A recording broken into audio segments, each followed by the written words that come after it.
What's going on, everyone? Welcome to another edition of 27 and Q, alongside the fluorescent one, the two-time Super Bowl champ from the New York Football Giants, the great running back number 27, Brandon Jacobs. I'm Rich Quinones.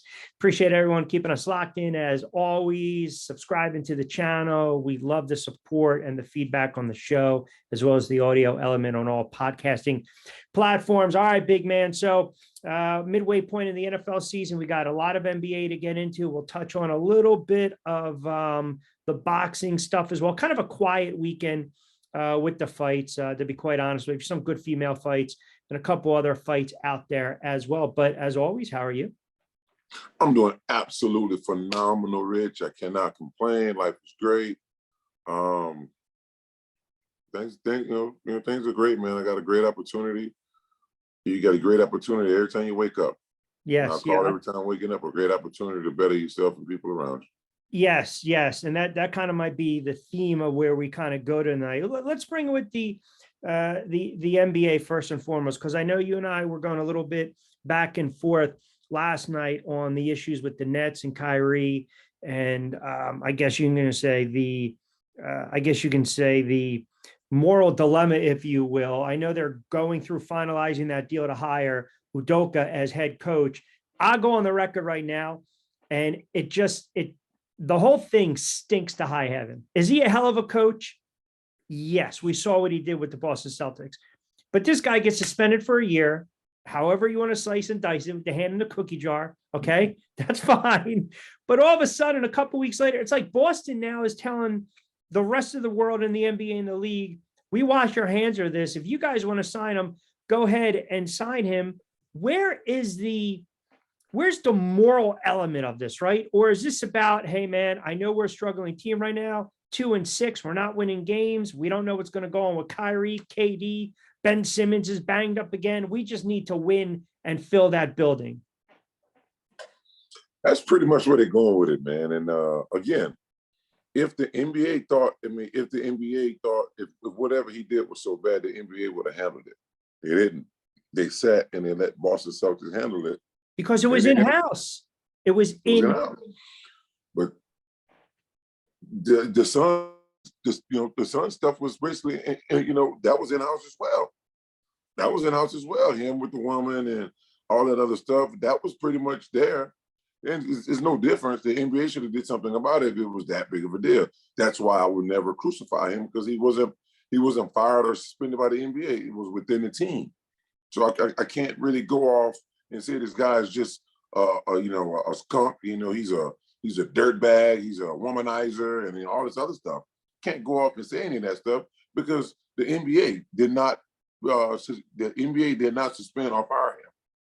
Okay, so this is from the independent law firm that probed into this. They found crude language in his dialogue with female subordinates. Okay. Then he started an improper workplace relationship with the woman. They kept going. His verbiage that he used was deemed especially concerning coming from a workplace superior, contributed to what was unlikely pathway to his reinstatement as a Celtics head coach. So I hear everything you're saying, but my point of view, where I'm coming from is, if you're the Nets, and let's be honest, it wasn't Steve Nash. Was he a good head coach? No, not really. This was all about Ben Simmons, KD, and Kyrie, and specifically with Kyrie, and specifically the team was lost when he turned around and said, we don't need a head coach. Once you say that, come on, man, you played in almost a decade in the NFL. You know this. When someone turns around and the head coach gets the vote of confidence, what does that typically mean? His ass is going to get fired. Yeah, pretty much. Yeah. So to me, this has more to do about the players and the personalities on the squad. Now you bring in this guy to coach these guys who already has, and I'm sure if you keep peeling back the layers in the cloth, more skeletons in the closet, and I get it. Everyone does. We all do. It's a bad look, though. The perception, the optics to me look bad on this. That's all. I always read and I go through it and I see articles and I go through.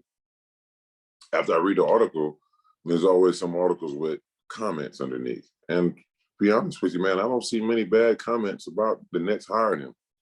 And man, I went on 3 different things and saw 3 different articles written by 3 different reporters, and you don't have any bad things being written about him having a job or being able to coach in the NBA so soon after being suspended by the Celtics and so on and so forth. So I don't know, man. I don't know. Look, he's a good coach. I mean, we know that. And right now they're sitting at 2-6. I mean, they're basically in the stellar. And I mean, if you're looking from a betting standpoint, you almost think you want to start leaning them because they've got such nonsense going on. Rest of the Eastern Conference, Milwaukee 6-0, surprise Cleveland 5-1, Celtics 4-2, Toronto 4-3, Hawks 4-3. The Sixers, who have been struggling this year, are 4-4, and they're already talking about maybe getting rid of Doc Rivers. And then you got the Bulls, the Knicks, the Hornets, and the Wizards. So typically, it's a long NBA season, right? Teams can go on these 5, 6, 7, 8 wins in a row. But if I'm looking at the Nets right now, they made this move early enough where you can salvage the season. And we're midway through at the All-Star break, right? You're not making this move. I just think the timing of everything, the pushback from what Kyrie was promoting on social media, Steve Nash not being a head coach, KD with his comments, Ben Simmons struggling. To me, it was like the perfect storm, if that makes sense. So the head rolls and it's got to be the head coach. Yeah. So, I mean, you got a lot of things going on surrounding your organization, surrounding your players that's doing stuff out in the media and just bringing more attention, to the organization and what they're doing, the Kyrie situation make this look so much worse when they hire a guy like this. And then, you got him doing that. It just brings too much negative press, perception wise. Yes. But, especially if they get out, they're 2-6, they're 2-6 now. If they get there and don't turn it around and continue to go in a slump, it's going to look even worse. So I know this is an apples to oranges comparison. So just kind of be a willing dance partner for a second. 2007, you guys there you go. You got waxed by Dallas. You got embarrassed by Green Bay. And there was all the talk, Coach Coughlin, hot seat. Now, I know it's apples and oranges because you guys were playing for him, so to speak. You go to Washington, down in that game, the goal line stand, late in the game, turning point of the season. I guess the question is, as a player, can you separate the outside noise, especially when you're hearing or reporters are coming up to you talking about the coach being on the hot seat, the coach getting fired? How do you guys turn this around? How do you separate those two? You don't make them matter. What they saying outside the locker room does not matter. If you think something that they're saying or asking you a question or making comments about a certain coach with a certain job, being on a hot seat, and if you lose again, he'll get fired, blah, blah, blah. All we can do is live and work with each other while we're there. We don't pay attention to the outside noise, right? We never paid attention to them firing Coach Coughlin. We didn't pay attention to them, saying all this stuff that they said about Coach Coughlin. We just battled until we got to where we needed to be because we knew until they fire him, he's with us. Yeah. So what they said, what the type of stuff that they're saying didn't matter. So we continue to play for them, and whatever they did, they did. So, but they didn't do anything, and we ended up playing and turning it around because we did block out the outside noise. Do you believe coaching is as important in the NBA as it is in the NFL? No, I don't believe so. And I don't believe so at all. Yeah. I don't believe the NBA teams actually need certain head coaches. I really don't believe that. Now, if you got a young team, full of young guys, you got guys on your team and everybody's been in 5 or 6 years in the NBA, then maybe so. Yeah. Then maybe so. But let's say a team like the Lakers, they don't need a head coach. Let's see a team like the Nets, they don't need a head coach. Well, we know who runs that team, and we kind of know who runs the Nets. I mean, the Lakers, LeBron, and KD with the Nets. But to your point, which is a great one, Cleveland, that's a kind of a younger team, but they also have a vet, a familiar face, and Kevin Love with them. So, it makes that transition a lot easier. By the way, I think this is a changing of the guard in the NBA with these younger stars. And I'm not just picking on your Lakers. Well, I'm going to pick on your Lakers. because to me, they're It's cooked. not my Lakers, Rich. I just want Westbrook to get him a ring so people can stop talking so much crap about it, man. But again, who cares what they say about Westbrook? He's not going to win a ring with the Lakers. I think we can admit that because this team is going nowhere. They're 1-5. It's a disaster. It's a debacle. LeBron looks like he's getting older by the night. Even though he's putting up good numbers, he can't carry that team. He can't. This is like the perfect example where Brady should have retired a couple years ago. LeBron, when they went in the bubble, should have said, "That's it, I'm done." I don't know, man. I mean,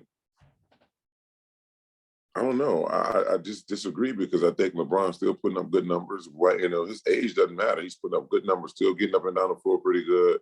Still one of the most talented, still one of the guys on the court with the most ability.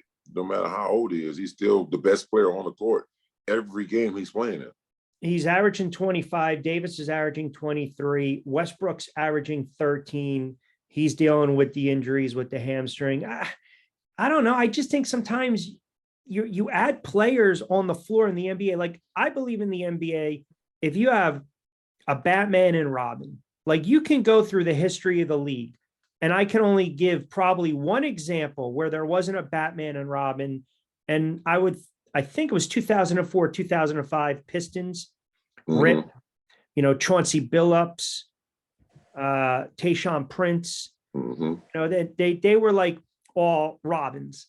But if you look throughout the history of the NBA, it's a 1-2 punch, man. Like, so now you got LeBron and Davis and LeBron and Westbrook. You got Kyrie and you got Kevin Durant. And these two teams stink right now. I mean, I said that when, as much as I like KD and Kyrie together, I still don't think that when the Nets first got them, I mean, they didn't do well. They didn't even make the playoffs. I don't think the first year they were together. No, they didn't play in a ton of games together. And then last year or 2 years ago, last year, I should say, the series, or 2 years ago when they lost to Milwaukee, the series where Durant's got swept, right? I think they got swept that series. I don't know if they got swept in that series. I think it might have been 5 or 6, but Durant hits the 3 that wasn't the 3. So like maybe it changes the course of where they're going. But how do you have, this is my problem. Would you say right now that Durant and Kyrie are top 10? Top 10 on what? Top 10 players right now in the NBA. Absolutely. Okay. How can you not make it work if you have 2 of the top 10 players in the NBA? Because they got 3 more guys out there that matters. That's why. That's why. You got one that doesn't want to play.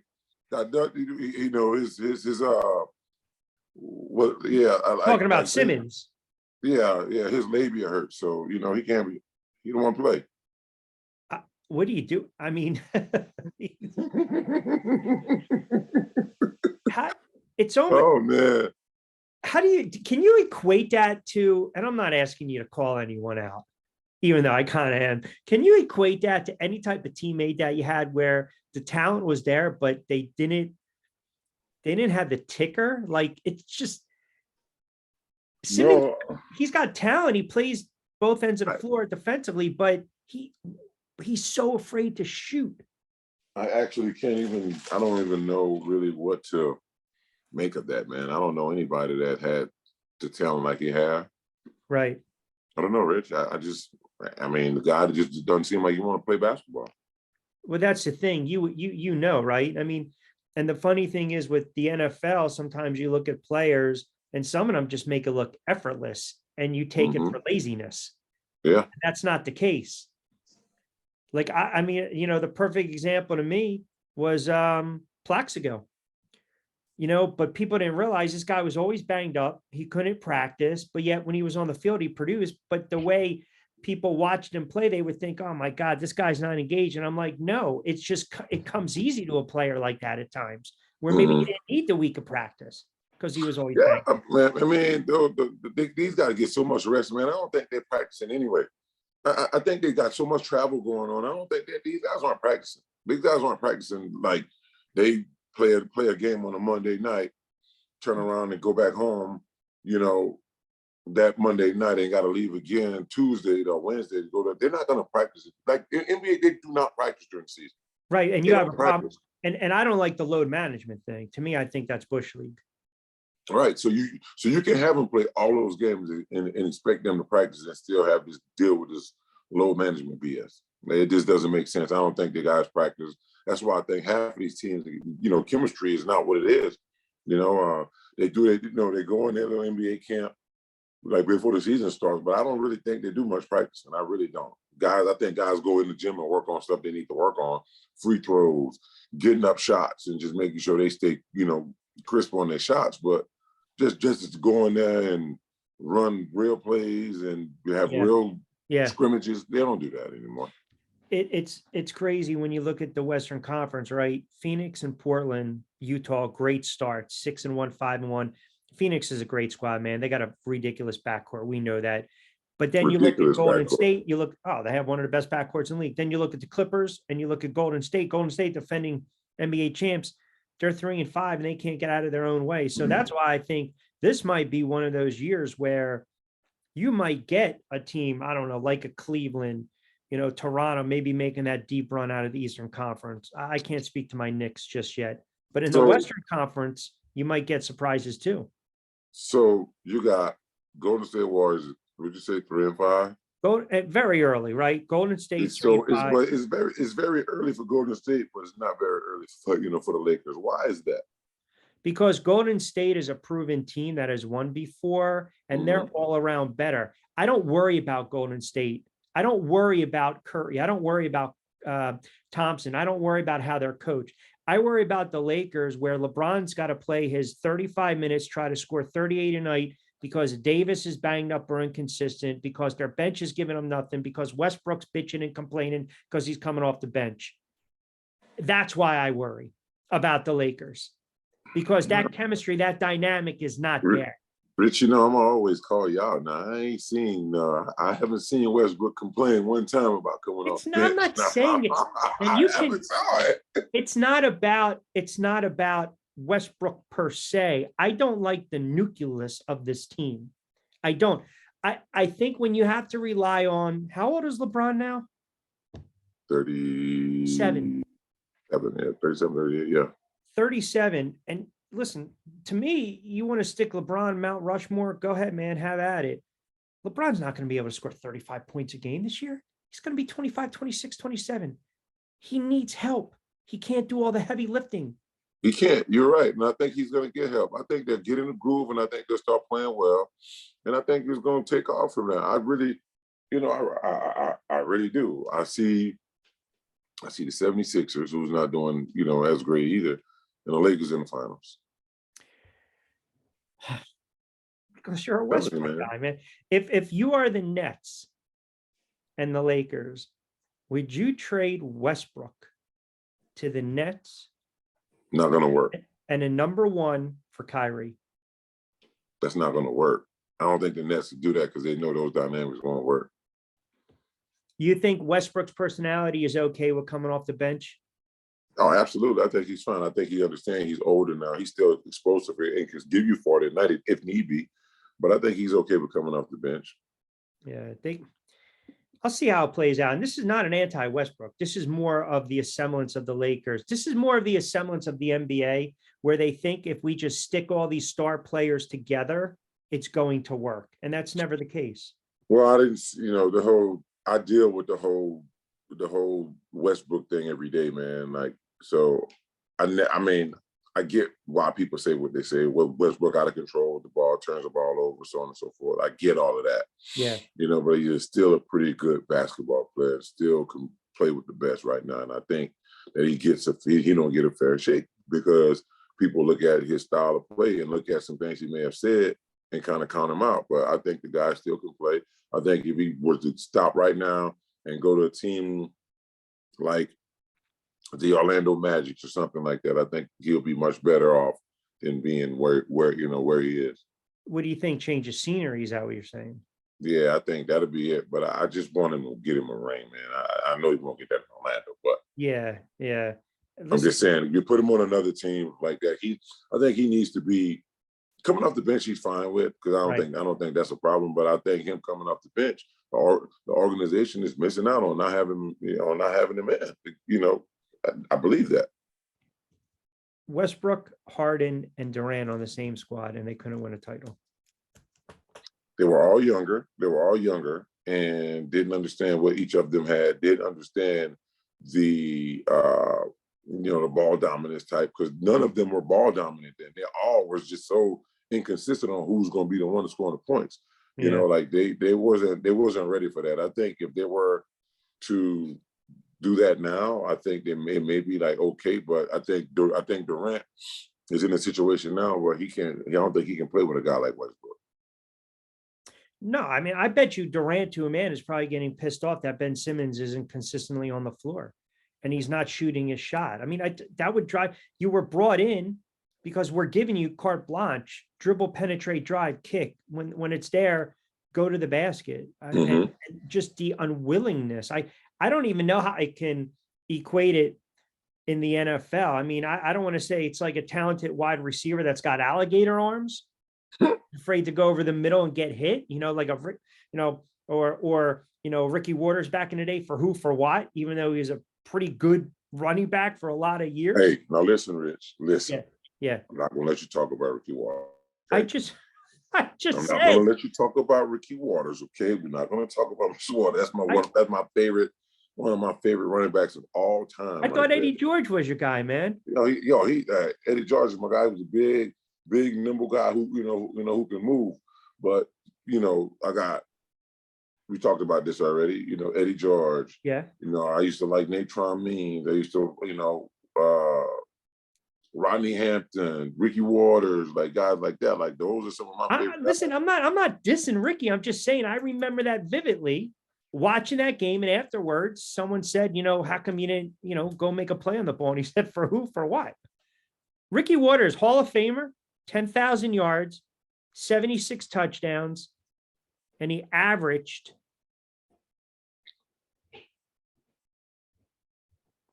about 4.1 yards per carry. You want to be anything over 4 to have a good career. Is Tiki Barber a Hall of Famer? Yes, he is a Hall of Famer. He is a Hall of Famer. Tiki left the game when he wanted to lead the game. He left the game after rushing for 1,800 yards. I have not seen any other running back of that done that, retired after rushing for 1,800 yards and was totally comfortable and okay with it. Yeah. You didn't see anybody do that. He's over 10,000 yards rushing. Receiving back. He was a receiver. He had everything going for you. Yes, Tiki Barber's no doubt in my mind is a Hall of Fame.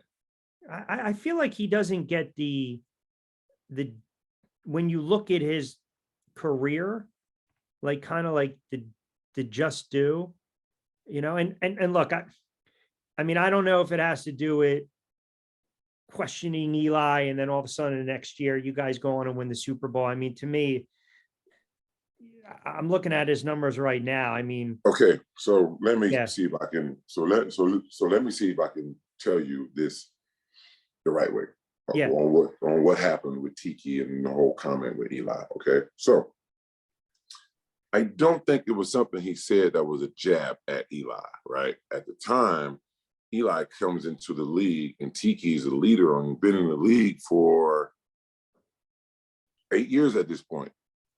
He's a leader. Him and Strahan's a leader of the team. And you get this kid come get drafted, get traded, for the #1 pick overall in Eli, right? They could tell Eli didn't really want to be a part of a leading, that be a part of his role early, right? So it looked as if he's trying to lead, he's trying to turn over a new leaf, but it just looked comical. Right, with him doing that, I do not think he meant it in a bad way at that time. You talking about Eli trying to pretend like he was a leader and he wasn't ready for that role? That's pretty much what it's kind of looks comical, but he didn't say. I don't think, and Tiki got a lot of flack for it, but I understood what he was saying because he was a guy that like Eli was a guy got drafted, got thrown into this role right now, right? He didn't, per se, he didn't have to be the leader. He could go in there and just play quarterback. You got Yeah. Tiki, you got Strahan, you got Amani Toomer in the locker Yep. room. Yep.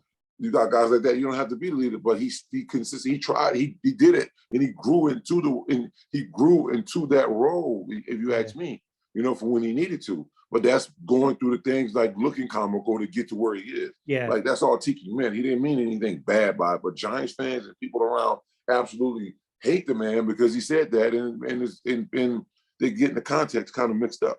Yeah, it's a good point, right? Because those three respectively were on that 2000 squad that lost to the Ravens. So they already had equity built up with the franchise.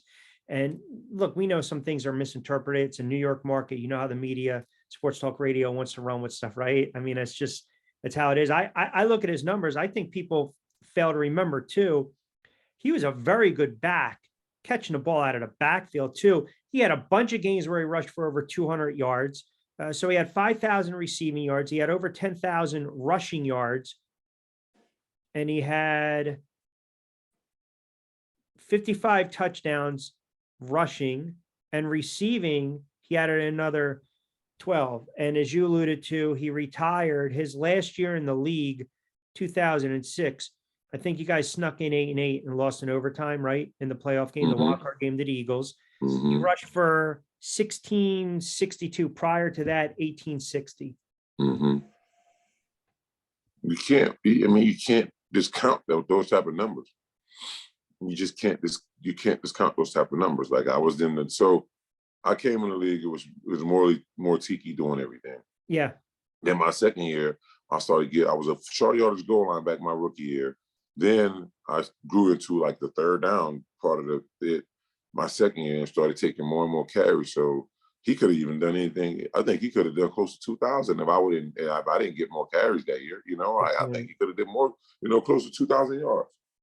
So, but that was my year of like, okay, I got to see what I could do here. Then my second year, let me get out and get some running and not just want to do goal line and short yardage. Let me get out there and do some pass protection and just let me see how I fare. So I ended up doing pretty good. So when Tiki retired, I walked right into the job. It's funny. I don't even think you rushed for 100 yards that year, but you had 7 touchdowns. Oh yeah, I barely had any yards. But like you said, I had 7 touchdowns. Yeah. Incentive laced contract. Whatever, get it done, man. Whatever, get it done. I think we look at the running back position. It's different the way we look at it from years past. Like I always made this argument when Terrell Davis got in the Hall of Fame, and there was, the argument of he didn't play long enough, but when he played, he was, you can argue, the best back in football. And then you looked at his postseason numbers. And I know typically you don't look at you look at you would think ultimately the body of work, but I think they were more geared towards what he was doing with Denver. Running back, now Elway can win. And they won a couple of Super Bowls. His body of work, though, it's not like his numbers were staggering, but when he was on the field and played, and he had that stretch of 3-4 years, those are pretty freaking good numbers. Oh yeah, he was a beast, man. I mean, he did everything. He was a guy, I would compare him and Tiki. They did everything. They were there for their team offensively, both in the run and pass. So, I mean, there's another guy to look at that was that could be among the best ever in the history of the game. So his peak year, I mean, he had the 3 years, 1,500, 1,700, 2,000 yards, man. And remember too, right? The standard was if you can rush for 1,000 yards. Quarterback throws for 4,000, receiver and running back top 1,000. That's a pretty good year.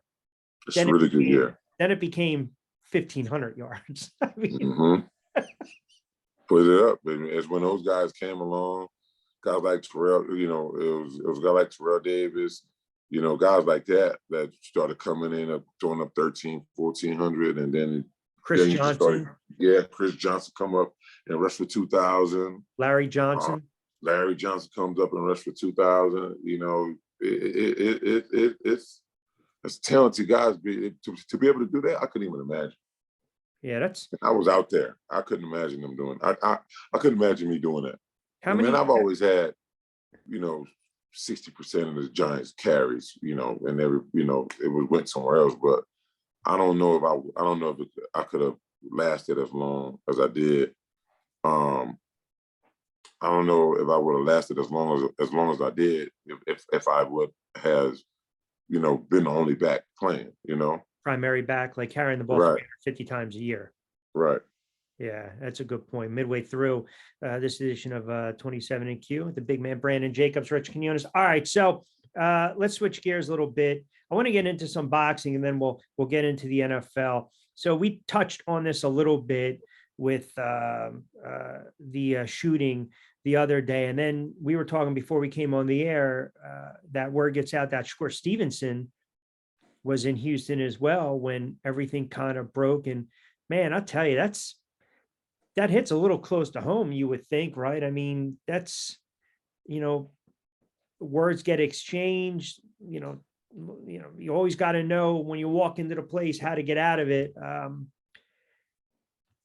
When you look at some of these young fighters, do you think someone's got to pull them to the side and say, look, and I'm not saying it's because of what transpired. I'm just saying as a whole in general, you need to kind of reevaluate who you're hanging with, who you're talking with, where you're going.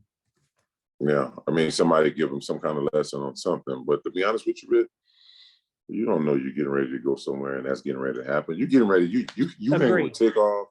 You hanging with Takeoff, and you hanging I think Quavo. You hang with those guys. You don't think nothing is getting ready to jump off.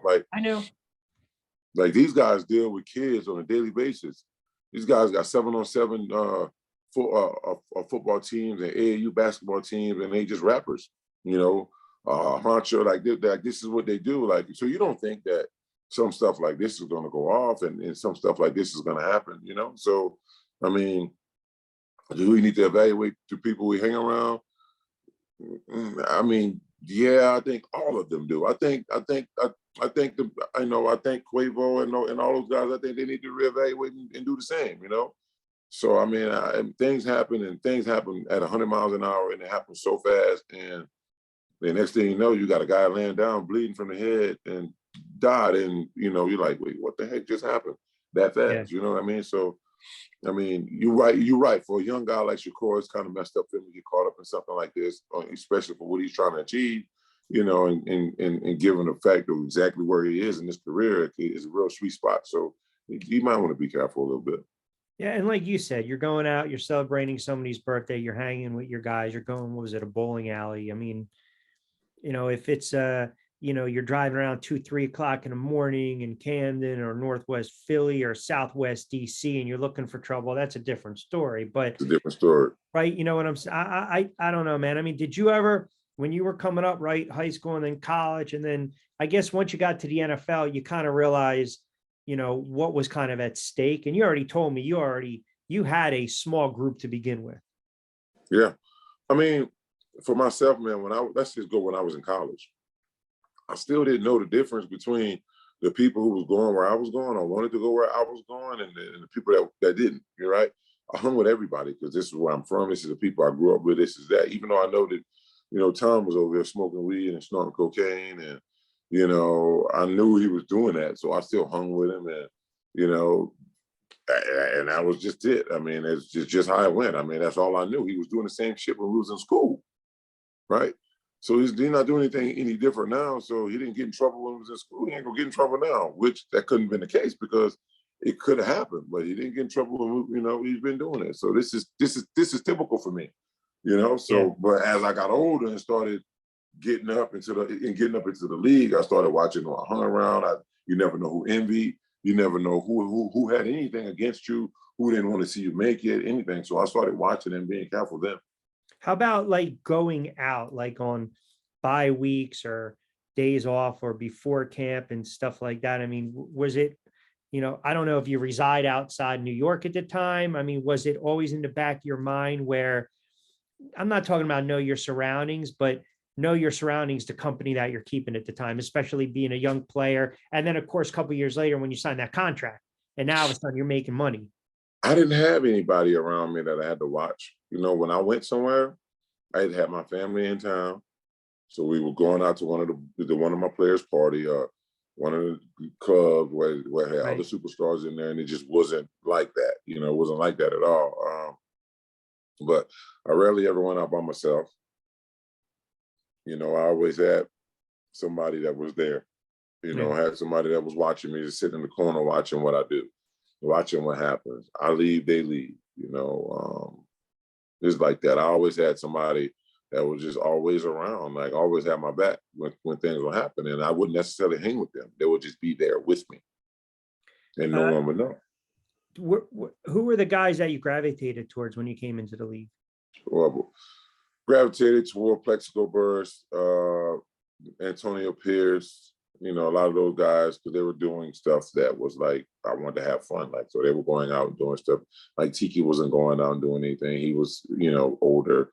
Michael wasn't going out doing much. You know, he was older as well. So they had been there and they had kind of lived that life. So Plexico Burst and Antonio Pierce was just not really getting to New York. Yeah. Antonio came from Washington, Yep. and Plexico came from Pittsburgh, which is still two nice cities, but none of those cities are New York.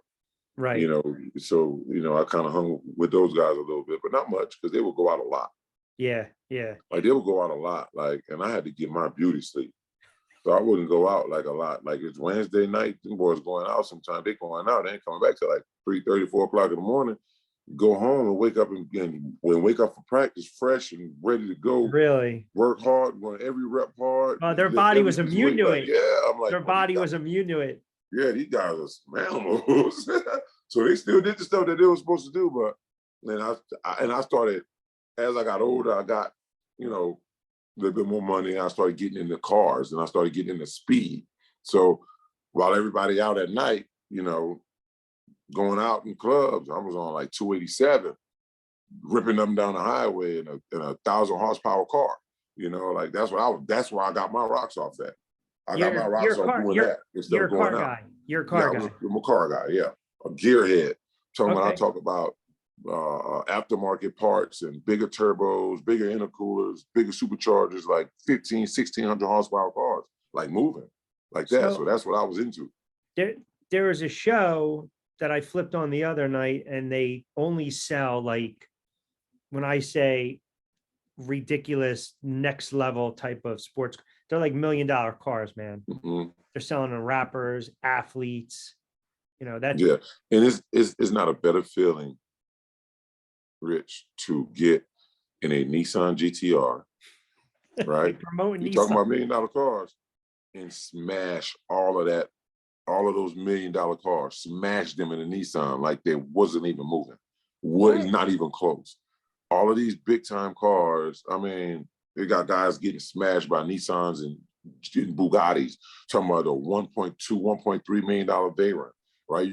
You know, you're talking about a $400,000 Chiron getting smashed by a GTR. And this thing got a little measly circle Nissan symbol on the back of it. You talk about pissed these rich guys off. Oh man, there's nothing like it. That's Nothing like it. horrible, man. Yeah, and they You make can't them want park to next sell to their those car. cars. Mhm. You can't park next to those cars. And even park next to those cars, but you get next to them on the highway, and you blast them, and they're like, "What the hell are you? What the hell you have in that thing? What's in that thing? A little, Power. a little, a little. What is that? Nitrous? V6, the twin turbo V6. And you got 12 cylinders, 16 cylinders in some of the cars, four turbos in some of the cars. You Oh, still can't run with you it. must love the Fast and the Furious franchise. I love the All fact the first 26 of two, them. the first 2 or 3 Yeah, movies, that was more along the lines of what I like. But yeah. when they turn into like superheroes and doing it in fast cars, I was like, nah, I Going to had Brazil, yeah, and yeah, dealing with coke dealers and whatnot, and flying. right. I Yeah, had enough of that. no,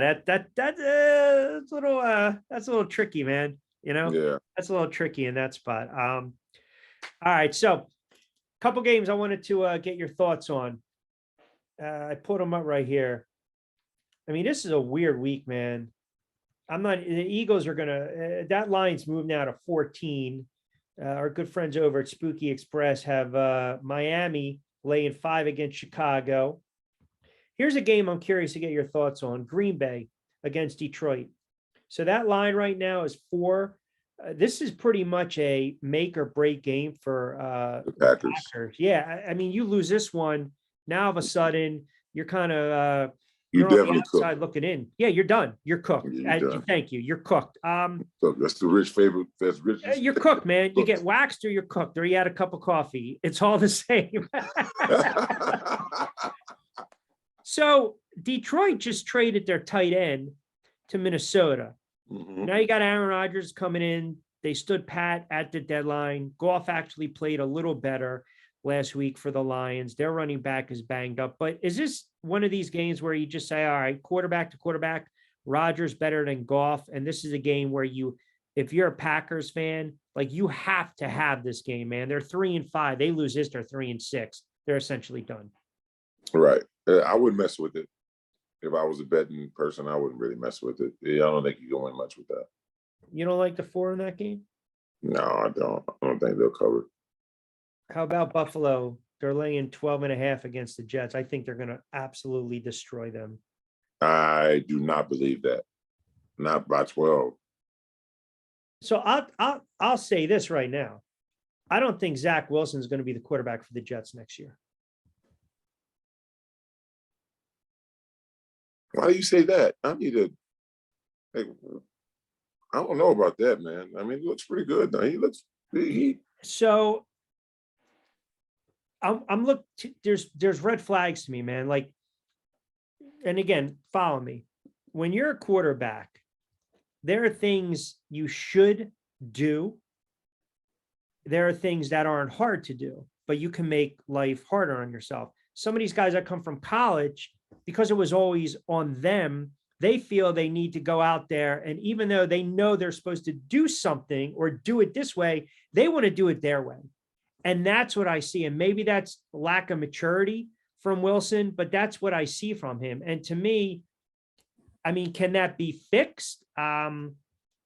Probably. But like I said, you got to, okay, you're running back. You're stuck on what you want to do instead of doing what you should do. You follow me?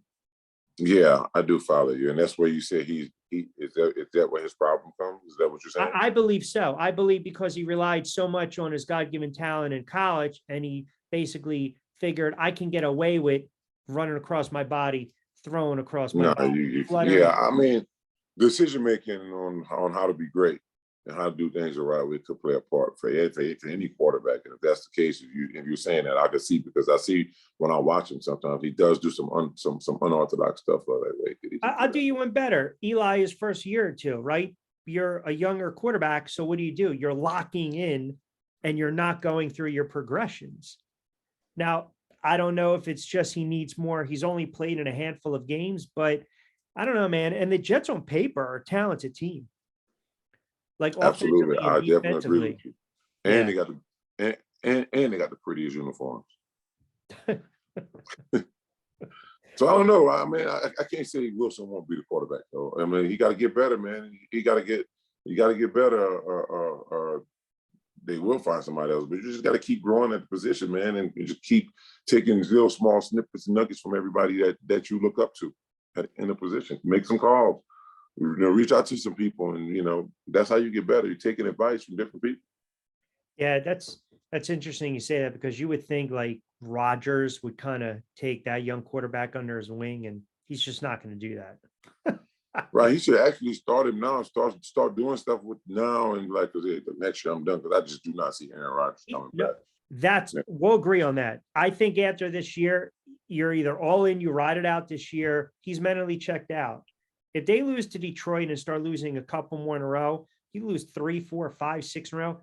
That's beyond uncharacteristic. For the Packers, yes, that's definitely uncharacteristic for him too as a starting quarterback. Minnesota is laying 3 with the hook, 3.5 on the road against Washington. Minnesota has been ridiculously hot. We know that. They won 5 straight, 6-1. And then Washington's kind of doing it with smoke and mirrors. They get back to 500.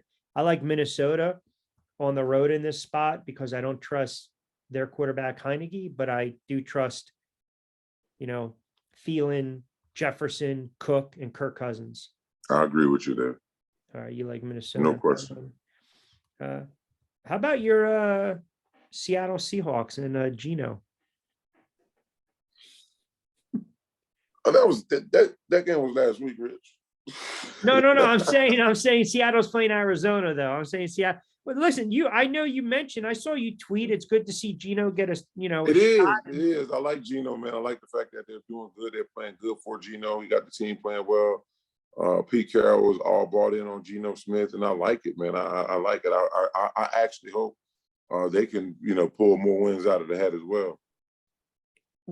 If I were to said to you before the season started that Geno Smith would lead Seattle to the playoffs and Russell Wilson wouldn't lead Denver into the playoffs, you'd probably thought I was crazy, right?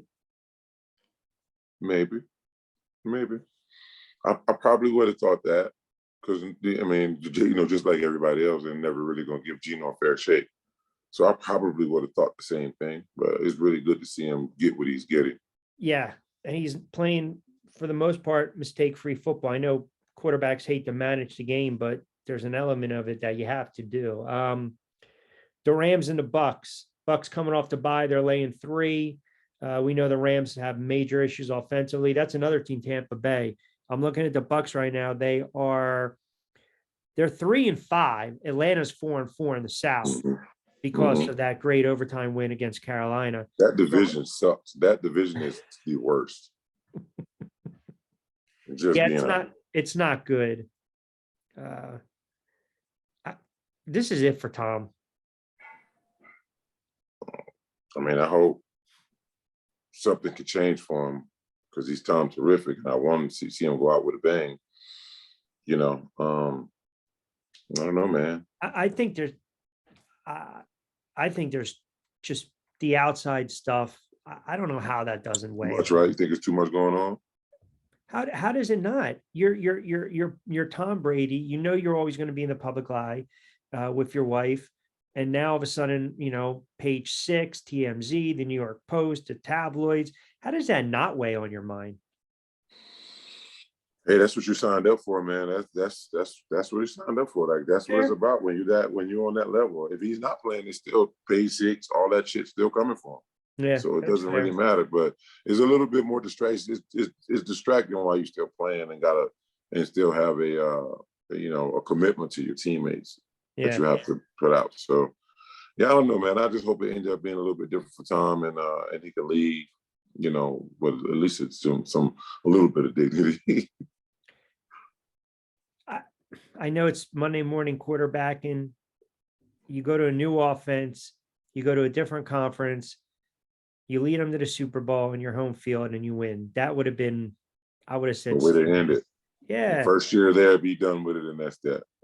I think sometimes it's tough to see great players become shells of themselves. And he still plays at a pretty good level, but Rodgers doesn't look the same. Wilson doesn't look the same. It was tough the last couple of years. The offensive line didn't help out Eli. We saw with Peyton Manning. I'm not talking about all-time greats going to different teams, right? I mean, that's, Johnny Unitas finished his career with the Chargers in 72. I mean, that's, Franco Harris, people forget, signed with the Seattle Seahawks. I mean, people forget, Emmitt Smith when he was with the Cardinals. That's totally different. When these kind of hanging on, so to speak. Rodgers is still young. Brady relatively young in his life, but career has been long and ridiculously successful, and he's still playing at a certain level. But you can't. Those are guys, especially Brady. You can't force guys to be as intense as you, right? You can't force one of your linemen to block the way you want them to. You can't. Either they have that, or they don't. And I think that's the problem. Some can and some can't. Yeah. That's what it is. And I think that's the problem these guys are running into. They're looking around saying, the hell did I get myself into? And then you got Tennessee getting 12.5 against Kansas City. The only reason they're getting 12.5 is because right now Tannehill has an ankle injury. So Malik Willis might be the starting quarterback. So that kid threw 7 passes the other day and they ran Henry into the ground He had The over bet 200 yards. for the betting people that's watching our show at this moment, bet the Tennessee Titans. They're going With to the beat. points, You're going to bet them. they're going to cover. You're not saying they're going to win the game outright. They're going to win the game. The Tennessee Titans is going to beat the Kansas City Chiefs in Kansas City on Sunday night. Yeah, I'm not on that one with you. I'm going to bet that game myself, and don't you be jealous when I win. Don't be jealous now. You go, all right, money line on that one. Cash after Derrick Henry just put up 220 yards against them. Well, and Malik is going to be dropping all back there. He's a big running back that can throw the football. He'll be running around. It's going to be tough to tackle him and get him down as well. The Kansas City Chiefs will fall to the Tennessee Titans on Sunday night in Kansas City. Mark my words. Well, yeah, you're Kansas City. You stack the box. If that kid, you're gonna dare He that can kid throw the to football throw. now. He can throw the football now. Don't think he can't throw it. You line up and play him man coverage the whole game. He's gonna beat you. I promise you. I had a semi-man crush watching a couple highlights of him in Liberty because I thought the Giants were going to draft him. Other than that, I can't even give you a scouting report on the kid other than what I saw in college. I just know young quarterback, man. I've been watching him since he was in high school. He's a good quarterback, and I think the Titans will beat the Chiefs. Kansas City's coming off a bye, man. At home, motivated. Patty Mahomes. So what's motivating them? So what is motivating them? What's going on in their camp where they need to be motivated? They're not. They're winning. Because look what Buffalo's doing. Everyone's talking about Buffalo and everyone's forgetting about Kansas City. And oh, by the way, your guy might actually suit up and play Kadarius Toney for Kansas City. Now all of a sudden he's healthy. Yeah, he's ready to go now. That's a friggin' disgrace, man. That is first round draft pick. That's a busted pick. Mm-hmm. Yeah, I'm glad I went in the fourth round. Nobody can say that about me. I gave them just where they drafted me at. Might have given them a little bit more, but I didn't give them first round. I didn't give them first round numbers. I didn't give them that, but I was teetering maybe second round. Being a great second round pick, I would have been with the numbers and stuff I had, but I'm kind of glad I wasn't in the first round.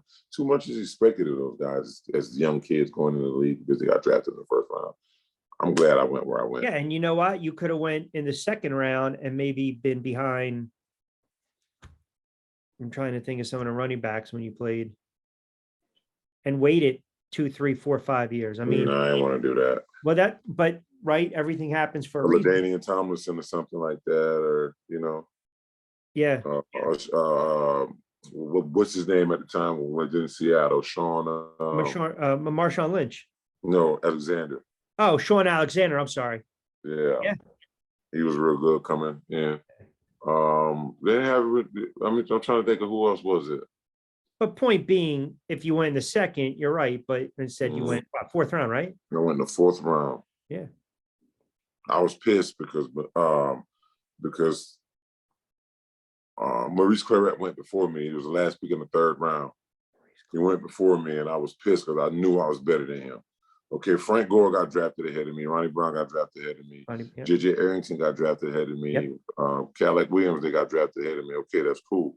Right, but I did not think Maurice Claret was better than I was. I just didn't believe that. Yeah. I barely believed that, some of the other ones work, but I saw some of the work and some of the stuff that they did, but some of the stuff that Maurice Claret was getting into coming out of the draft, going into the draft, all the decisions, like some things he made, got in trouble for time.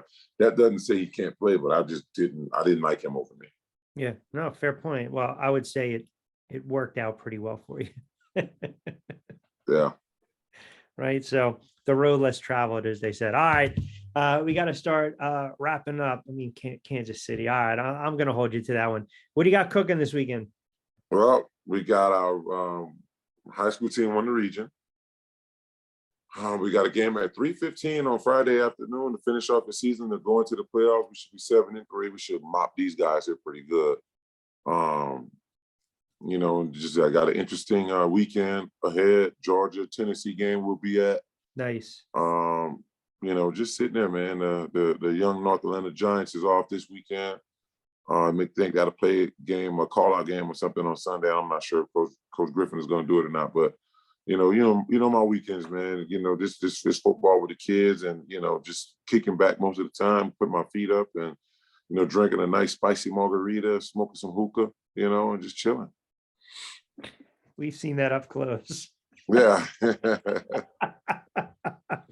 All Nothing much right. though, brother.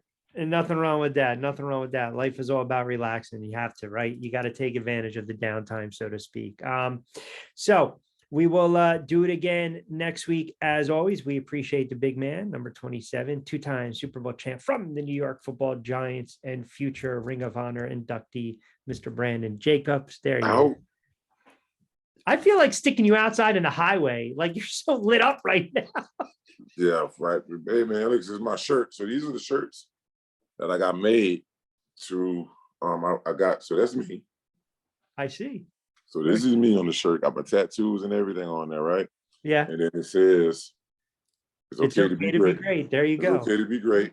So I made a bunch of these, man, that I was going to do. I ended up giving them away.